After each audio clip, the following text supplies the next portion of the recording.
Welcome to Mars Venus Coaching. I am your gender intelligence coach, Clay Smith.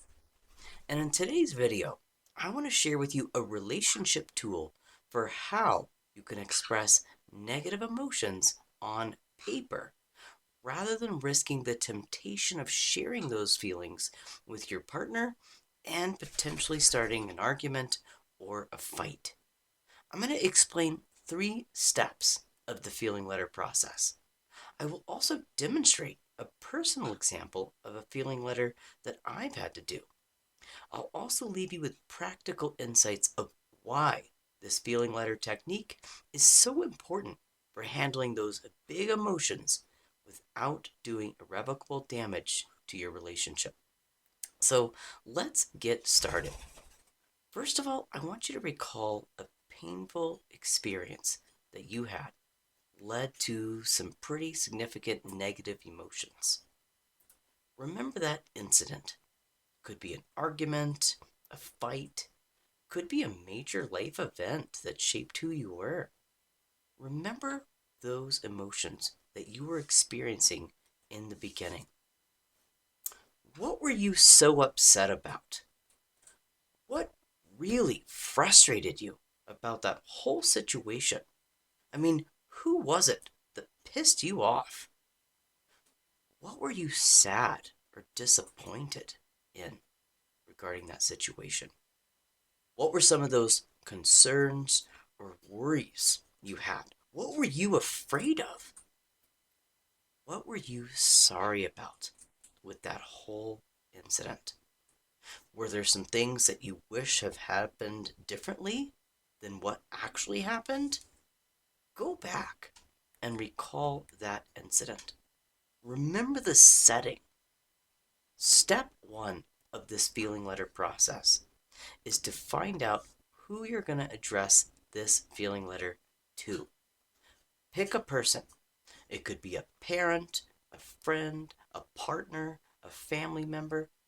This feeling letter process could even be to yourself, to God, to an organization, to someone who died 20 years ago.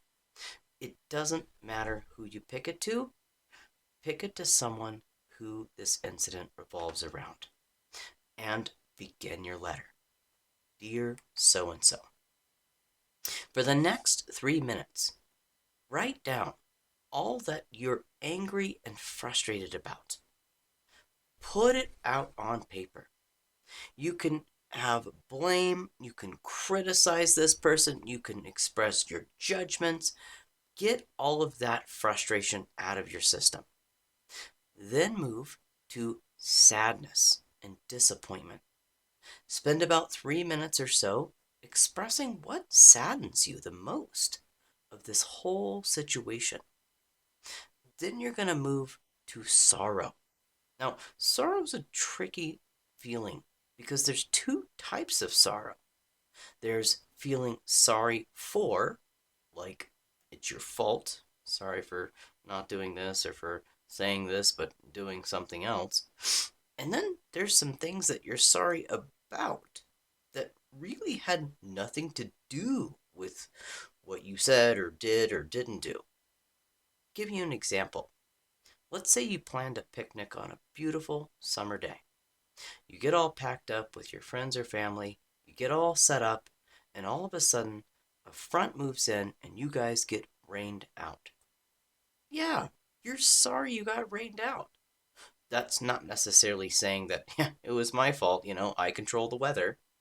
Express that sorrow in your feeling letter. We have to move through all 4 of these negative feelings in order to get that healing process. You're going to finish up your letter sharing with that person what is it that you wish? What is it that you want? End your letter with a touch of gratitude and some love if you feel that you have that in your heart. And sign your name. Wow. How did it feel to spend those 12 minutes or so getting those negative emotions out on paper? Being able to say whatever you want and not have to worry about them responding negatively to you. Yeah. So, the second part of this feeling letter is using your imagination. You're going to imagine this person or entity listening to you. They heard what you had to say. They understood your feelings and where you were coming from. Now you're going to imagine them responding to you.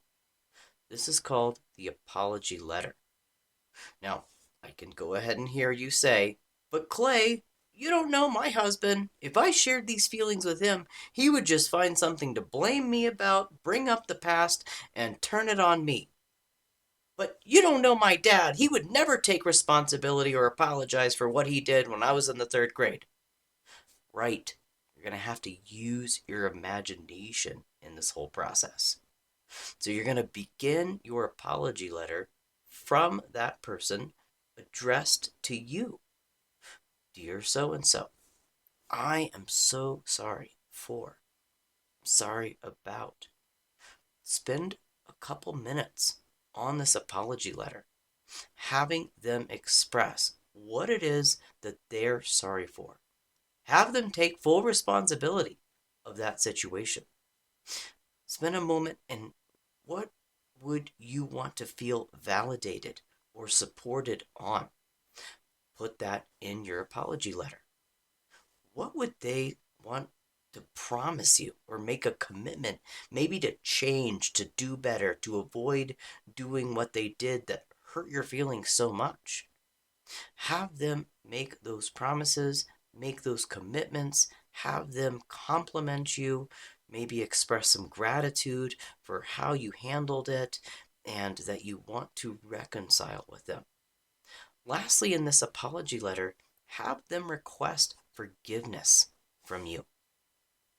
"Please forgive me for," and be specific of the things that they did and said to you that hurt your feelings. Sign that apology letter from them and take a deep breath, imagining if that's how the interaction happened, as opposed to how it really happened. Now you're going to move to the third part of this feeling letter process, which is the forgiveness response. You're going to take several minutes and address the letter back to them in response to their response. "Dear so and so,"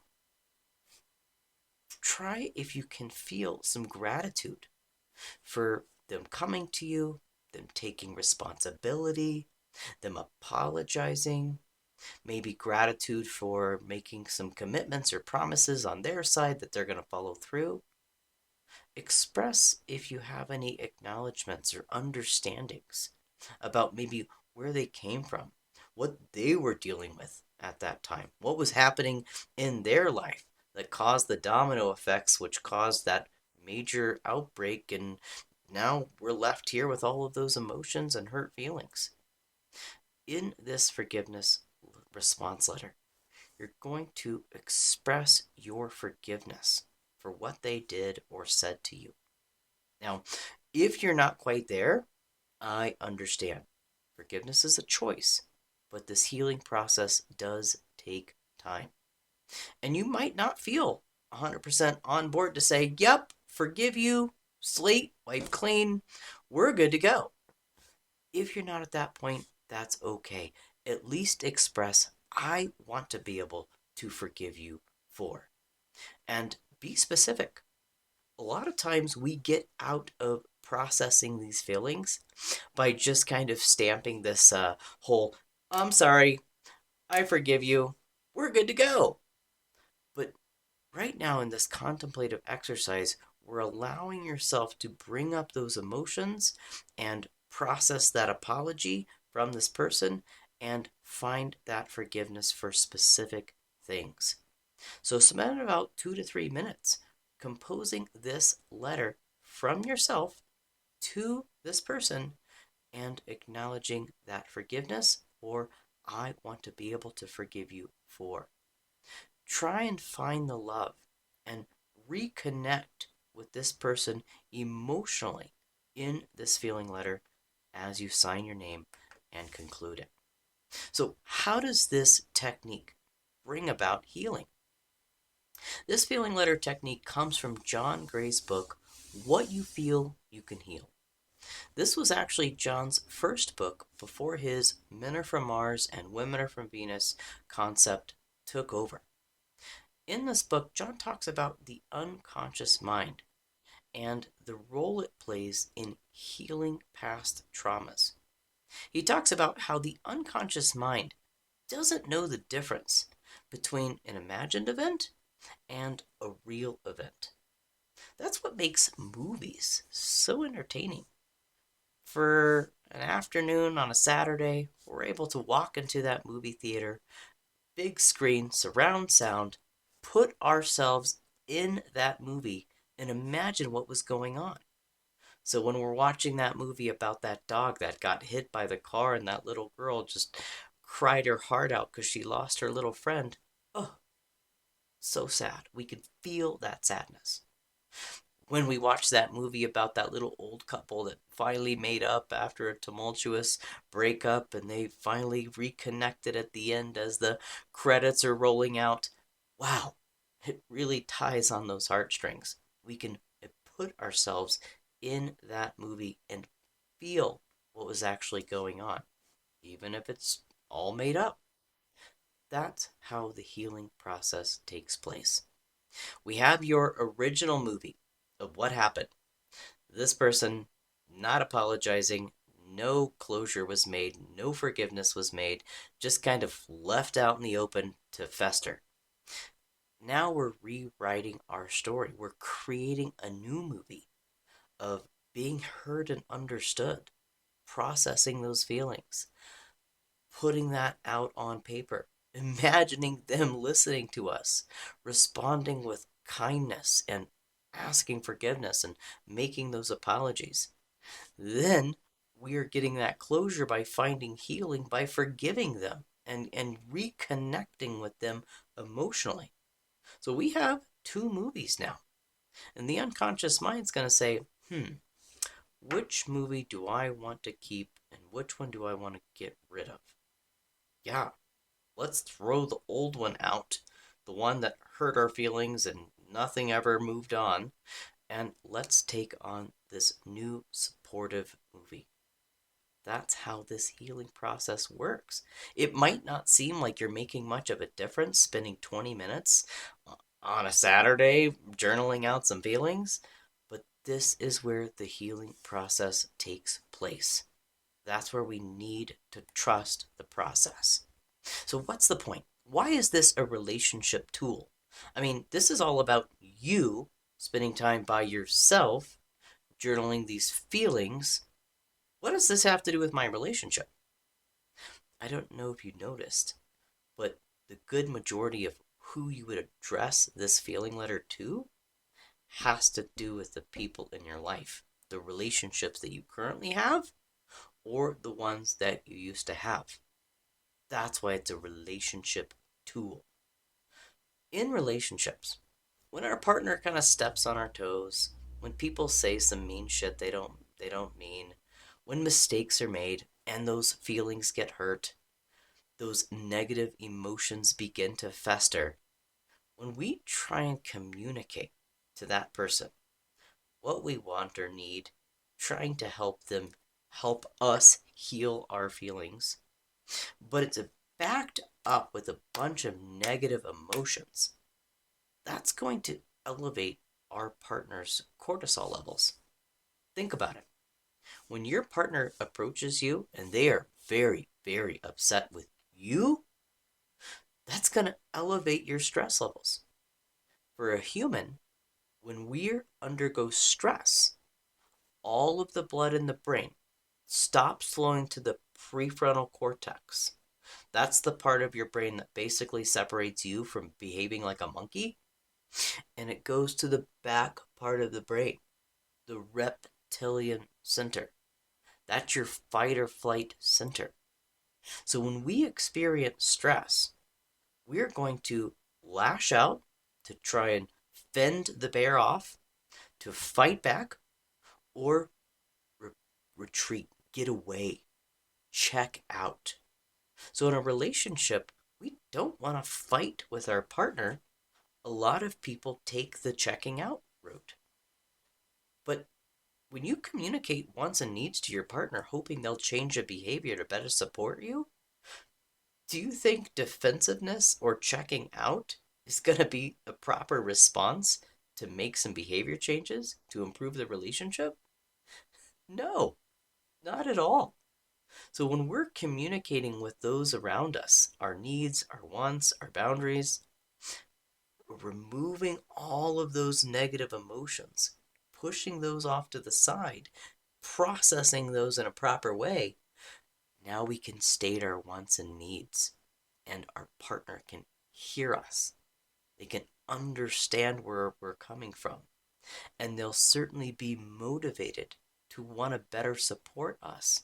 And if that means making some slight changes in the way they communicate to you or treat you or behaviors that they're doing or not doing, they'll be more apt to cooperate with what it is that you want or need. So, without defensiveness, from removing the negative emotions, that's where they can hear us. Okay, briefly, let's talk about what a feeling letter is not.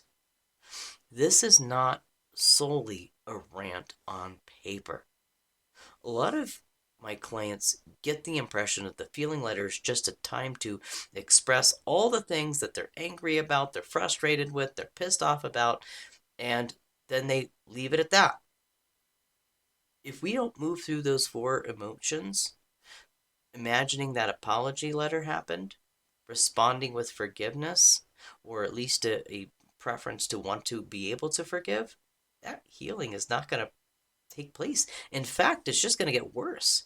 Just writing down a bunch of things that you're angry about your spouse with, it's just going to make you more angry. So, this is not just a rant. Also, this is not a way to motivate your partner to make some changes.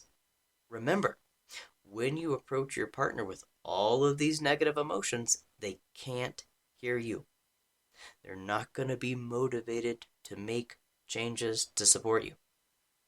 This feeling letter process is not just a short little paragraph version.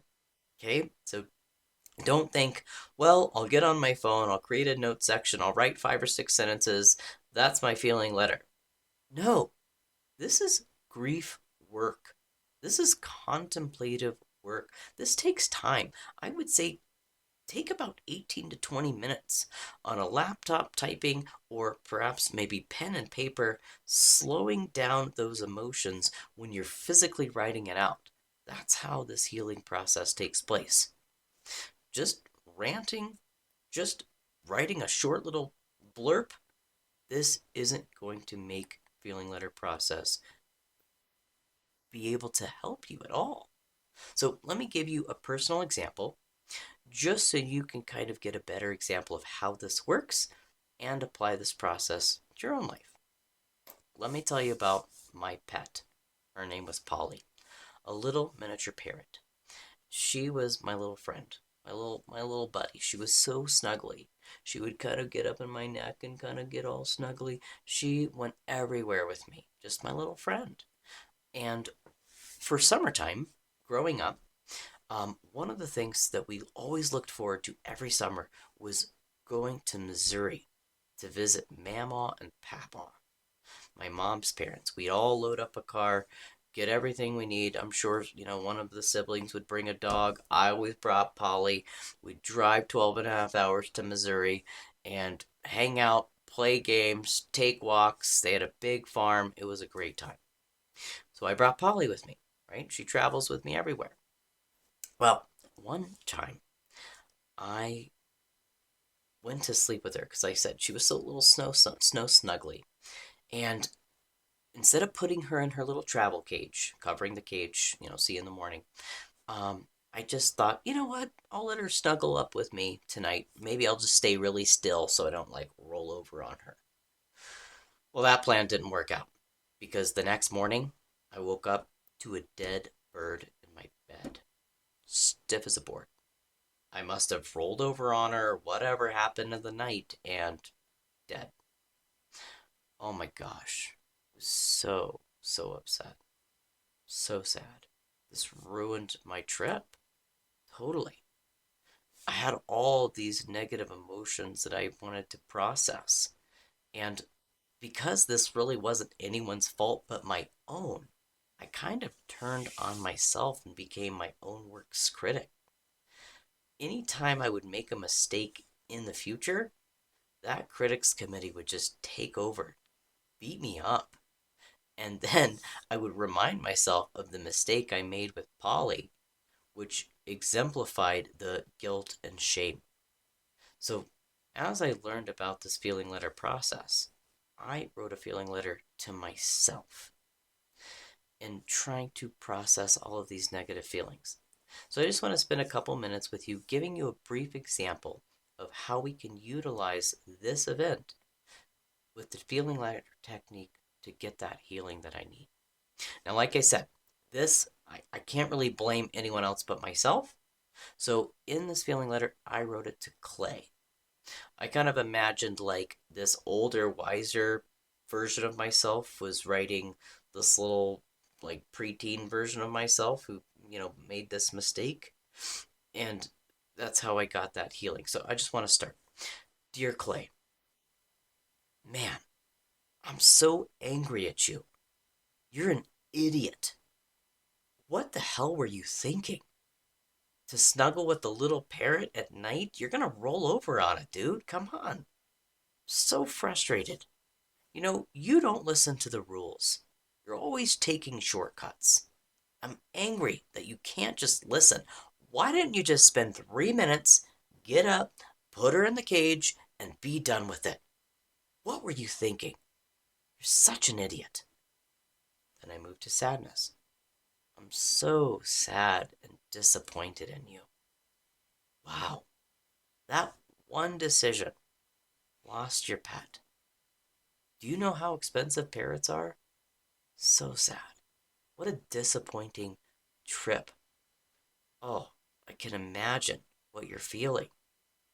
Being bummed. This ruined your whole summertime. Moving to fear. I'm afraid you're never really going to ever be able to get a little bird again. They're expensive. I don't know if you're ever going to be able to find or bond with a little parrot like you had with Polly. I'm afraid of how you're going to tell friends and family members. I mean, she went with you everywhere. They're going to be like, oh, yeah, where's Polly? You didn't bring her over today. Well, I killed her. Yeah, I snuggled with her at night and rolled over on her, and she woke up, and I woke up in my bed, and she was dead. Man, I'm so afraid of what people are going to think of you now. Moving to regret. I'm so sorry this happened. Sorry you didn't listen to your intuition. Took a moment to get up, put her in her cage. So sorry that this ended up in this result. I bet you feel sorry as well. So much regret around this one decision. So sad. I hope things get better for you. Please know I'm here. Love, Clay. Now, having those emotions on paper, I spent a little bit more time. I'm kind of giving you the abbreviated version. Now I'm going to write that apology letter, kind of from that little preteen Clay to my older, wiser self. Dear Clay, I am so sorry that I chose not to put her in the cage. You're right. 3 minutes, put her in the cage, get her situated, go back to bed. But I chose not to. And I'm sorry. And look at the repercussions of my decision.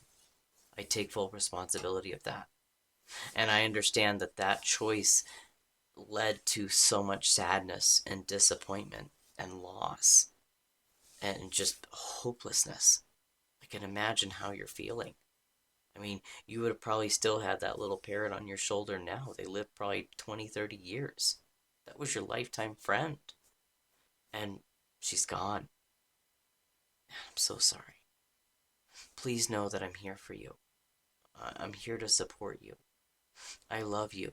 I want you to be able to heal from this experience. I want you to be able to move on, to learn your lesson, to eventually maybe get another little bird and definitely not snuggle with it at night, but to find that little bond that you had with Polly. Hang in there. I love you. Wow. Imagining that person took full responsibility. They validated my feelings. They understood where I was coming from. They offered some commitments or promises to make things better, to improve things in the future. How would I have felt to get that closure that I needed? Now I write my forgiveness letter to that little preteen boy that killed his bird. Dear Clay, it's okay. Thank you for apologizing. Thank you for taking responsibility. And I forgive you. I forgive you for not listening to your intuition. I forgive you for making a mistake. And in fact, Clay, everybody makes mistakes. It's okay to make mistakes. Everyone makes mistakes. Let's learn from those mistakes, apply those lessons, and move on. I love you. I support you. I'm always here.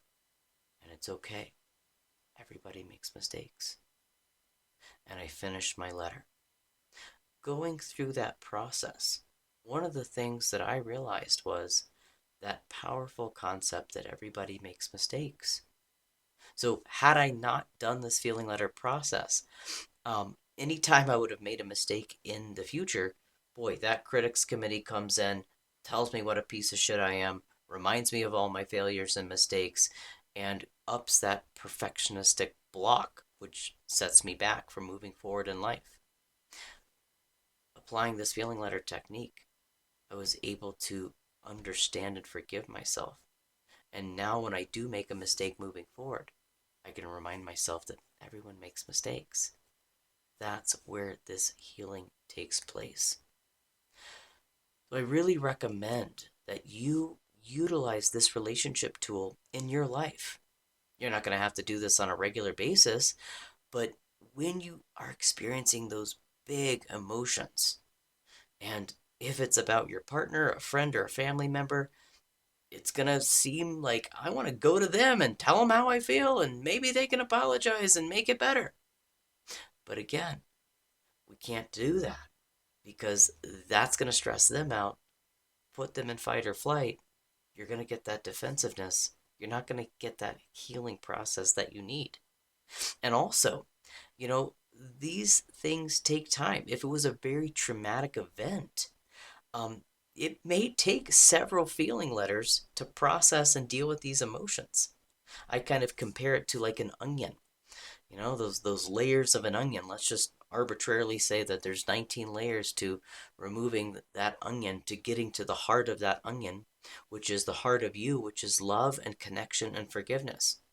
It might take several of these feeling letters to process those emotions, to hear that validation, to feel heard and understood, to find that forgiveness and get that closure, to replace that movie for your unconscious mind to fully accept that and get that healing it needs. So I recommend you apply this. If you'd like to book a complimentary call with me, I'd love to help you move through that feeling letter process. Uh, first on with me to kind of get that structure of how it works so then you can better utilize this tool in the future. Feel free to click the link below, schedule a call that works best for your schedule. And also, if you receive value from this video, I would appreciate you clicking that like button. And if you've been applying this relationship tool in your life, and you've been seeing some positive results by experiencing that healing and closure that you need, I'd love to hear about your experience in the comments below. Let's stay connected by first handling our negative emotions on paper, then addressing those issues, setting boundaries, communicating wants or needs to our partners. Then they can hear us without defensiveness, and they will be more likely and willing to support us when we need it the most.